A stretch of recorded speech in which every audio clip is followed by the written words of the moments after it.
All right, guys. Happy Sunday afternoon. This lecture is going to be about how a lot about negative feedback and how upstairs at the hypothalamus and pituitary it really is the control center. And I'm going to highlight a couple of really high yield pathologies too. So this is a good reminder that to keep terminology in mind. So when you see diseases, for instance, let's say hyperthyroid, you'll see terms like primary hyperthyroidism or secondary hyperthyroidism or tertiary. Tertiary is usually pretty rare, but when it's based on location, all that means is just that kind of same theme we've been talking about, right? Hypothalamus up top, say pituitary, and then, organ. Primary is at the level of the organ, some examples here. Secondary is here, and tertiary is up here. So it's that simple. Now, when you talk about things like primary hyperparathyroidism and things like that, the nomenclature is a little bit different. But as a general rule, this when it's based on location, this tertiary, secondary, primary system applies.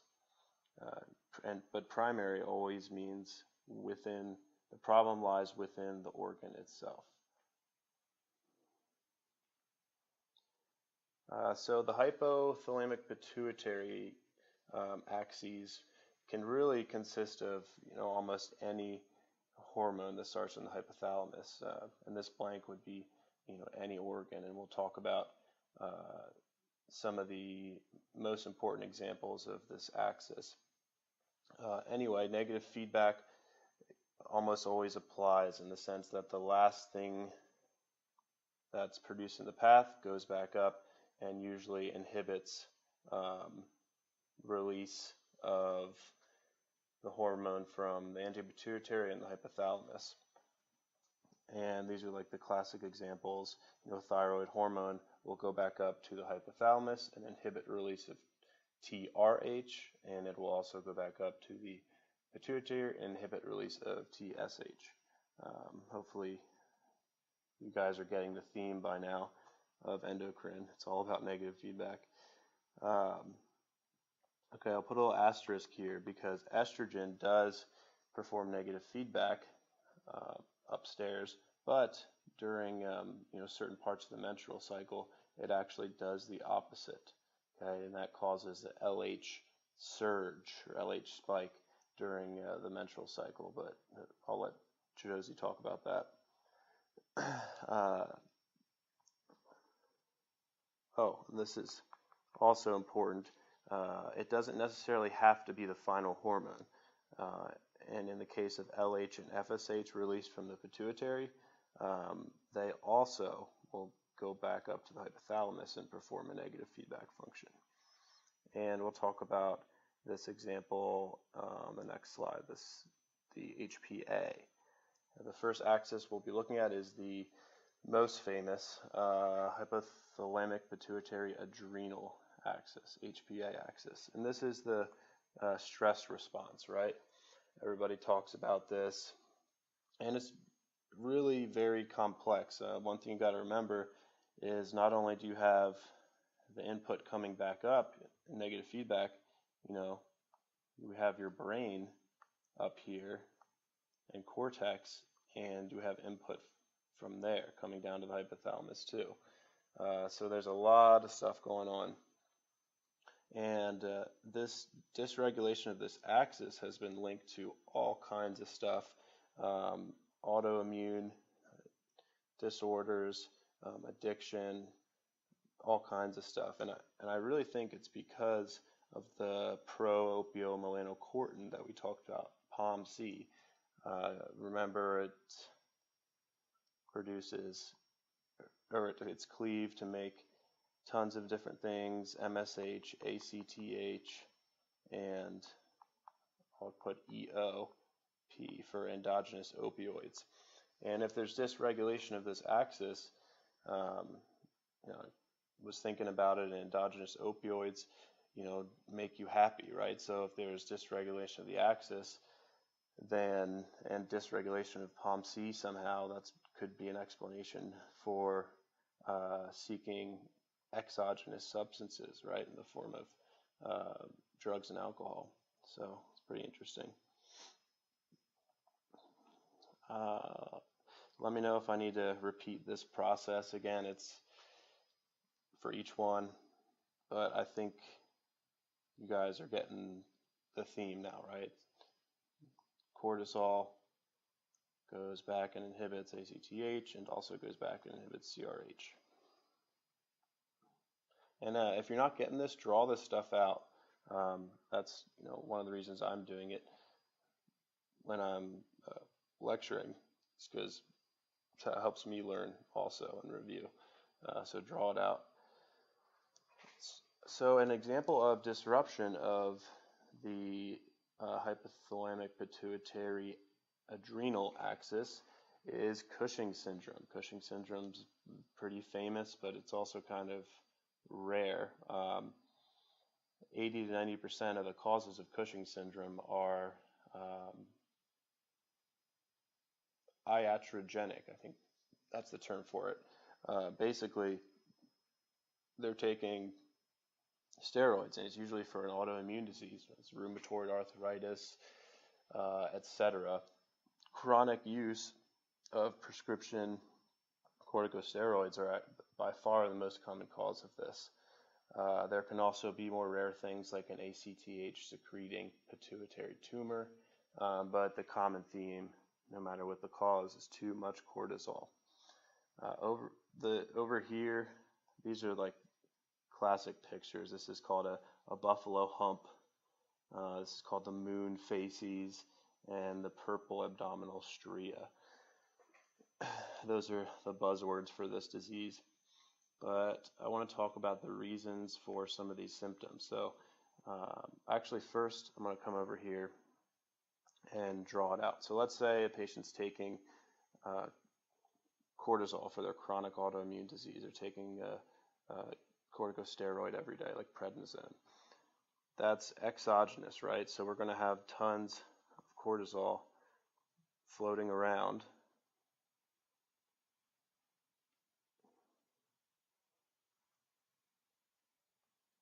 Sorry. One second. Sorry, guys.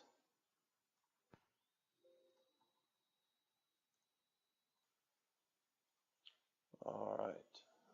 We are back, I think.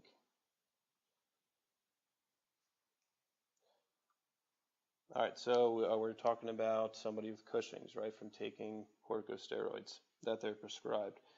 So we have tons of cortisol floating around, and because of that, even though it's exogenous, it's still able to perform the function of negative feedback. So we decrease CRH release from the hypothalamus, we decrease ACTH release from the pituitary, and because there's no ACTH going to the adrenal gland, both side bilateral adrenal glands will undergo atrophy. Okay, and that's an important marker of distinguishing this cause of Cushing's syndrome is bilateral atrophy, because you lose that stimulation of the adrenal gland. Now, this excess in cortisol is going to cause hypertension, and one of the main reasons why, and this is the reason why cortisol is actually necessary for life as well, is because cortisol maintains the tone of your blood vessels. It upregulates alpha-1 receptors, and if you guys remember, alpha-1 receptors bind norepinephrine, epinephrine, and cause vasoconstriction and have that pressor effect, that vasopressor effect, right? Increase blood pressure. But obviously we don't want that happening too much, so that's why they present with hypertension. This stria is due to cortisol decreasing collagen synthesis, so you see these lines here, and they also experience poor wound healing. in addition to immunosuppression. And that makes sense, right? Because corticosteroids are given for autoimmune diseases when your immune system is too active. So that's the reason they're given. But then if they're taken chronically or too high of a dose, then it causes increased infection risk and immunosuppression. Poor wound healing, again, due to the lack of collagen synthesis. Muscle wasting and obesity are due to the fact that cortisol is a counter-regulatory hormone to insulin. So cortisol is all about like quick glucose. It breaks down the muscles for amino acids for gluconeogenesis, and does the same thing with the fat. This deposition pattern is also classic in type 2 diabetes. It's what's called visceral adiposity. I don't know if I'm spelling that right, but visceral adiposities. And that's that classic pattern of deposition around the trunk and abdomen. All right, now let's switch our thinking around. This is something called Addison's disease, and Addison's disease is adrenal destruction. So because of that, we're going to have low cortisol and low aldosterone. And like I said last slide, cortisol is necessary for life. So this is a very, very, very serious condition because of this right here. The low cortisol can cause a dangerous hypotensive crisis, and that's also called an Addisonian crisis. This is usually an autoimmune cause, autoimmune destruction of your adrenal glands. So autoimmune destruction of the adrenal glands is occurring, right? We're having low cortisol, low aldosterone, because the adrenal cortex specifically is getting destroyed. Because of that, there's no negative feedback function. And then what you'll see on the labs, because of the loss of negative feedback, you will actually see an increase in corticotropin releasing hormone from the hypothalamus, and you will see an increase in ACTH from the pituitary. Just picture it like the ACTH is kind of constantly trying to bombard the adrenal gland and get it to respond, right?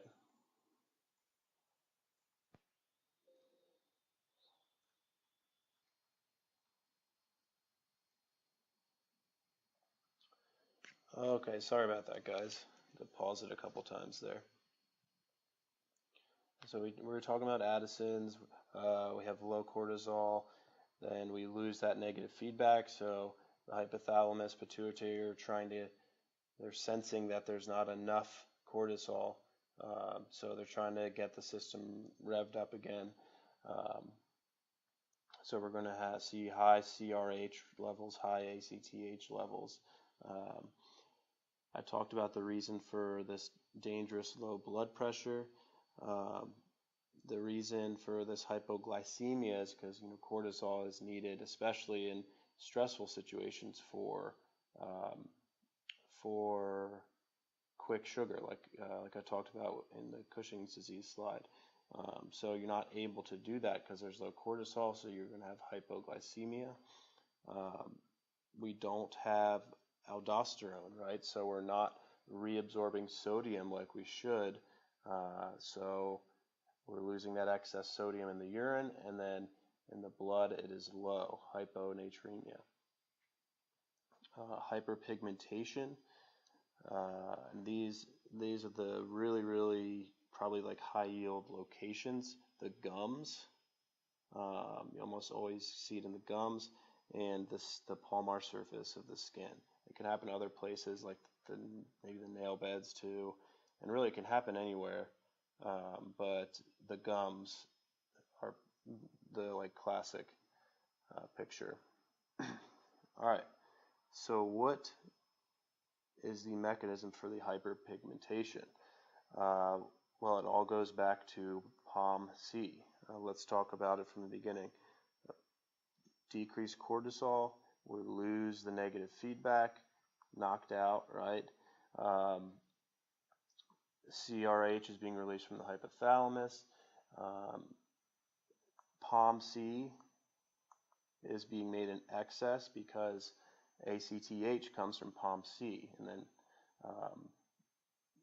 it's cleaved into ACTH, right? So it's needed for cortisol production. But as a kind of indirect effect, we have melanocyte stimulating hormone being produced, and that is what causes the hyperpigmentation. The coatzotropin stimulation test is a good, it's kind of a good learning tool because it makes sense when you sit and think about it. So this would be in a situation where a patient has hypotension and you suspect low cortisol levels, but you don't know whether the low cortisol is due to a primary problem, like we talked about that last slide, right? Addison's disease would be a primary adrenal insufficiency because it's in the adrenal glands, or a secondary problem. If it's a problem upstairs, do we not have enough ACTH from the pituitary, or is there a problem with the pituitary? Just FYI, when there is decrease in pituitary function, you'll see the term hypopituitarism. Yeah, little side note there. So you're trying to figure out where the problem is. Is it in the adrenal glands? Is it in the pituitary? So you do this stimulation test, and what it is basically just ACTH, an ACTH analog. So the first thing you do before administering, you get baseline levels of both serum cortisol and ACTH. Then you administer the ACTH and then measure the cortisol 30 and 60 minutes later. If it's a primary problem, after doing the test, you will see high plasma ACTH and low cortisol. Low cortisol would make sense because if the adrenal glands are dysfunctional in the primary problem, it won't be able to respond to the ACTH to produce cortisol.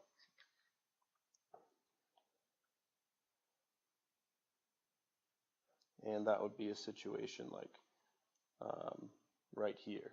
This lightning rod is where the problem is.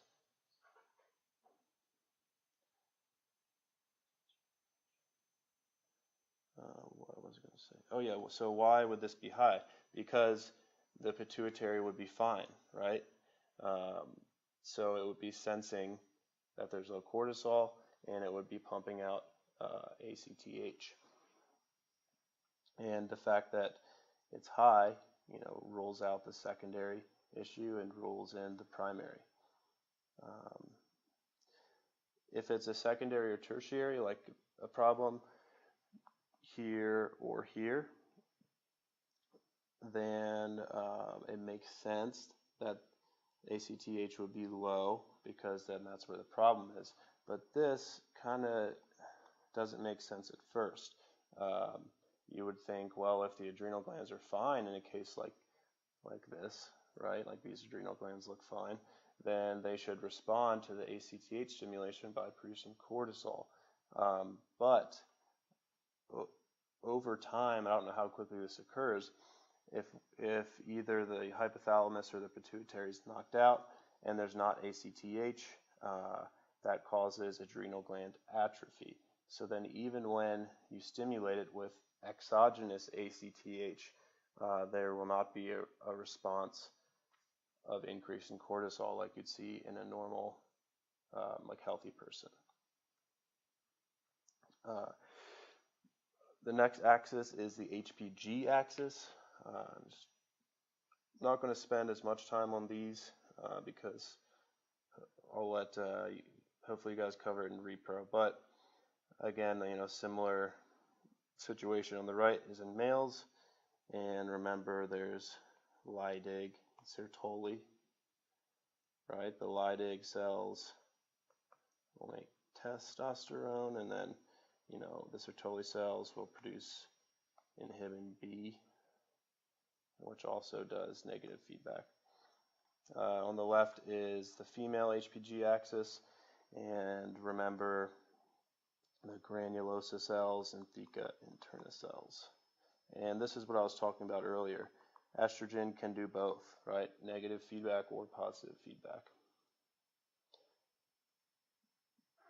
So an example of a disruption of this axis would be Klinefelter's syndrome, and you'll see 47XXY.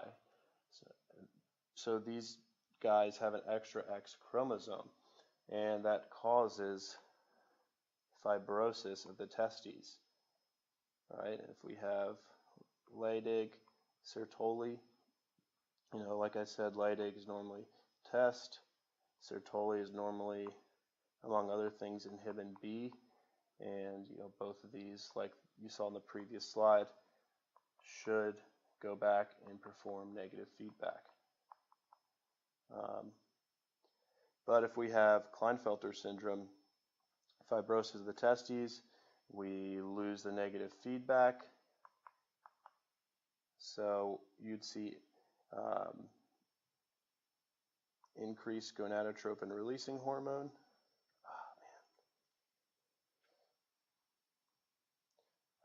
Increase FSH and LH, and decrease levels of inhibin B and decrease levels of testosterone. And especially because of the low testosterone, these males don't really go through normal puberty and develop those normal sex characteristics. And they'll also have more feminine patterns. So they'll have like a feminine deposition of fat, they'll have gynecomastia, and they'll have a smaller like penis and testicles. And it can be really serious in some cases, but for the most part, you can live a normal life as long as it's not one of the more extreme cases. That's a good example of disruption of that axis. Another axis is the thyroid axis, right? Same concept. And then yet another axis would be the growth hormone axis, or the liver muscle axis. And you won't always see it referred, in these phrases, right? But I wanted to keep the same theme, so you can remember the idea that it's just like HP and then a blank, and you can just think of what's the target organ of the pathway, and then most always the end products will go back and perform negative feedback. So that's why I kept the same terminology throughout. IGF-1, remember, is the actual product of the liver after it's stimulated by growth hormone. So it actually goes back and so it goes to the hypothalamus and the pituitary, which makes sense, but then it also stimulates and activates the release of somatostatin. So it's kind of unique in the sense that it's going back and activating a molecule that knows it will be inhibited by. Hopefully that made sense. But it's just yet another layer of control. So if IGF-1 can go back and perform the negative feedback in both of these ways, or all three of these ways, it'll be more efficient, right? Because you're not only doing it the classic way, but you're doing it an indirect way where you're activating a molecule, somatostatin, that will end up also inhibiting this pathway. Okay, which of the following statements best describes an Addisonian crisis? Remember, Addison's disease, destruction of the adrenal cortex, where you're going to have low cort. That's the important thing, but we also have low aldosterone. So because of low cortisol, we have, I think it's B, right? Dangerously low test, no. Yeah. Dangerously low serum cortisol levels, and hopefully you should be thinking, why is it dangerous? Because you can have a severe hypotensive crisis and you can die. So that's why the treatment for somebody that is acutely presenting with adrenal insufficiency, and it can be acute or chronic presentation. Acute presentations happen more when there's sudden ischemia to the adrenal glands or a hemorrhage or something like that. But you immediately give them cortisol, right? That's kind of why I like endocrinics. It just makes sense, right? Give them cortisol, get that blood pressure up to a safe place along with saline and sugar, which also makes sense to correct that hypoglycemia. So you correct the pressure, you correct the volume and tonicity, and you correct the glucose. A patient with severe chronic autoimmune disease presents with signs and symptoms of Cushing's syndrome. Which of the following would you expect in ACTH levels? So they're not going to be normal.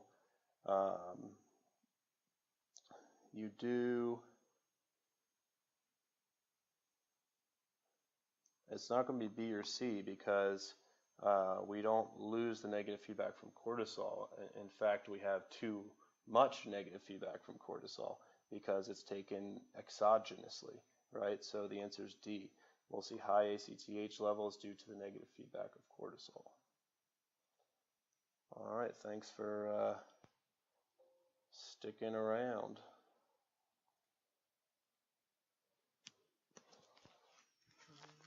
Practice.